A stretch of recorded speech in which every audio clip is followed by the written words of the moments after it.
Top 5 tips para makaipon. OFW Edition. Number 1.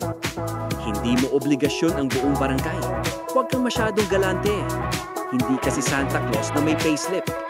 Yung tipong bagong padala ka pa lang may nagpaparamdam na. Ate, baka naman. Baka nga hindi. Baka nga hindi mo pera yan. Baka stress mo lang yan. Number 2. Pag may emergency sa Pinas, tanungin mo muna kung emergency talaga o inggit lang sa kapitbahay. Yung nasiraan daw ng TV tapos urgency level ay parang ICU patient. Hindi kailangan ng flat screen ng pamangkin mo para makapasok sa eskwela. Paglaban mo ang savings mo. Hindi lahat ng urgent ay totoong may sunog. Number 3. Magpundar bago magpa-party. Hindi lahat ng OFW na may bagong bahay ay may savings. Minsan, utang niya na tinakpan ng grand homecoming. Huwag mong unahin ang paletsyon sa welcome mo.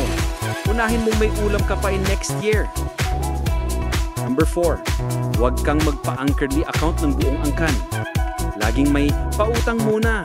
Tapos ending, pag uwi mo babayaran namin. Pag uwi mo, bayad pa rin sa'yo ay kape at kwento. Hindi lahat ng kamag-anak ay investment.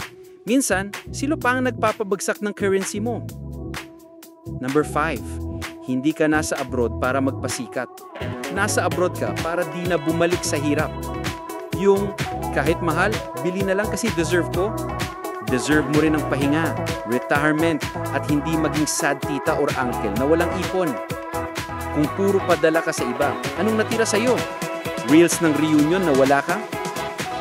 Bonus tip, pagod ka na sa trabaho, huwag mong sabayang mapagod ang wallet mo. Hindi mo kailangan i-prove ang worth mo gamit ang remittance slip. Mas okay na tahimik kang may savings kaysa lagi kang bida sa handaan na walang kahit isang ipon.